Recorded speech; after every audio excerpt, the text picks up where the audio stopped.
Hi everybody, I'm Bree the Plant Lady. And I'm Callie. And today we are continuing sharing highlights from our seed sowing demonstration and seed sale.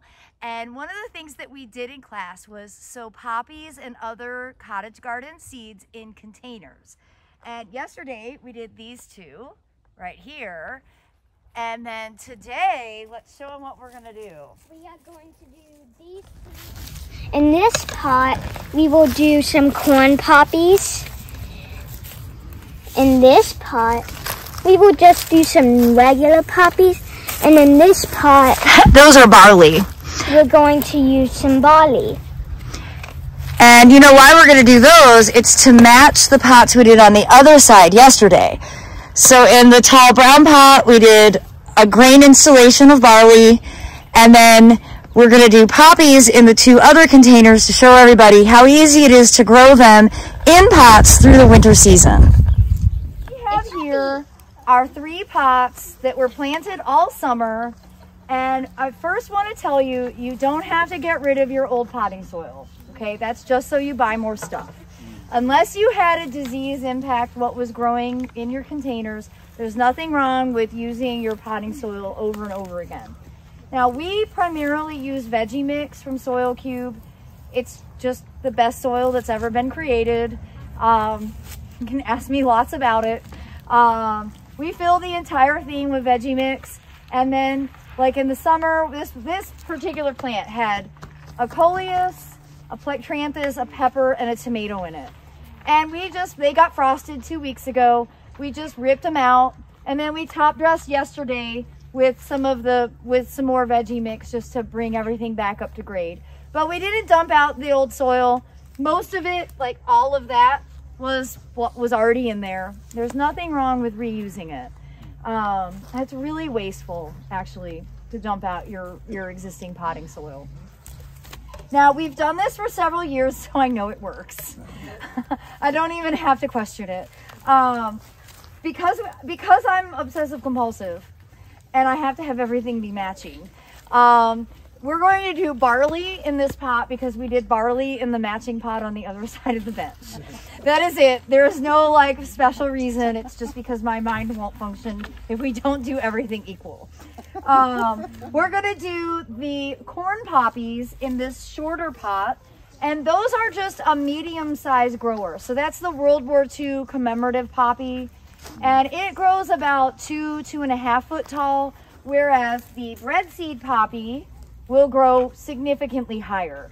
So I don't want the higher one here because it would block what was in this pot. So that's really the only reason that we've made this orientation. And it's totally possible that throughout the year I'll move these pots. So I like to have pairs that are planted kind of the same. So if you want to flank a bench or you want to flank a doorway or something, everything kind of makes sense architecturally. Again, this is an OCD thing, so you don't have to apply it to yourselves. So in this pot, by the way, this is a Chapel Hill Gold Lantana that has been very reliably perennial. So I was leaving it in the container with the anticipation that it'll come back next spring. If it doesn't matter. I'll just buy another one. That's why Big Bloomers exists. Right? Yeah. I mean, Big Bloomers. Big Bloomers, yeah. Take my money. All right, so I'm basically just taking this and I'm scattering far more seed than necessary. And that's it. You don't get to touch it anymore. That's it. You just scatter the seeds right on top. All right, Aiden, you can do the same to the corn poppy pot. It's really almost offensively simple. And that's the thing. Don't mulch it. Don't put your hands in it. Just scatter the seeds and walk away. Part of the reason I would tell people to do this on Black Friday was like, now you can go shopping. You know, you scattered your seeds, it took 4 minutes, and now you can go out and storm the stores. Now in this one, we're gonna do barley. And again, these seed packs are ridiculously small for my standards. I just ordered the wrong envelopes from Amazon because I'm not good at shopping on Amazon. So I'm gonna do 2. And the barley is a bit more forgiving. So we can scatter these like that. By the way, I washed one of these packs in my jeans pocket last night. Start growing in your So now I'm gonna have barley germinating in the washing machine. And they got into like every crack and crevice. So I hope the washing machine will still work. And with the barley, you can mix it in very lightly. It doesn't need to be super buried. And what I used to do, because I like how mulch looks, I used to mulch on top of the barley pots. But what happens when it germinates, it pops all the mulch off, and then all of it falls out of the pot. So there's no point in adding mulch to it. So there you have it.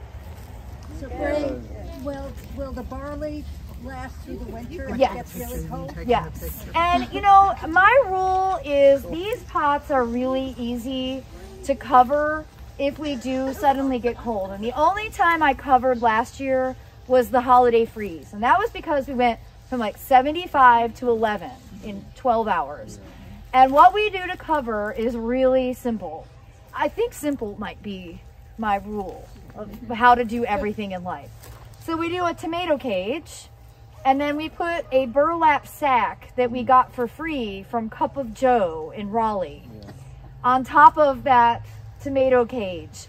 And that's all you need to do. And so we keep like 10 or 12 tomato cages covered with burlap coffee sacks so that we can take them on and off as needed through the winter. And we do it with containers and with tender plants that are in the ground, and it's worked like a charm. And it's hands down the absolute simplest approach. Now you can also use Remay. You would buy Remay probably from Amazon realistically. I'll show you what Remay is. It's a white, very light fabric.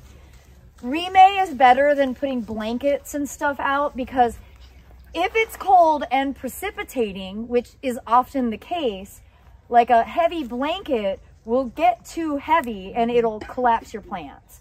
Remay will stay very lightweight and it's permeable. So if it's raining and it's going down, you know, below freezing and icing, the water can actually penetrate through the Remay and it won't crush your plants. And to give you an idea of the germination rate of the grains, this is, I believe, wheat that I sowed 9 days ago in the center of this pot, just, you know, surrounded by some different violas. And as you can see, it has started to germinate. And of course, the critical thing now is just to keep your pots watered.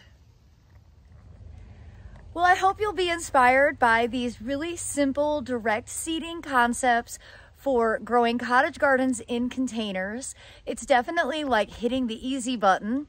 And of course, all of these plants thrive here in the Southeast US. I'm located near Raleigh, North Carolina. We've recently turned into Zone 8.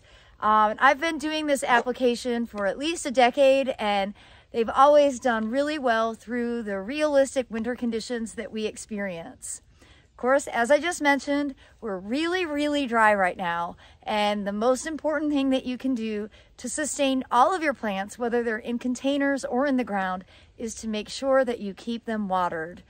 Having the plants well watered will also give them better insulation against cold snaps. No, we don't have any freezing temperatures in our forecast as of now.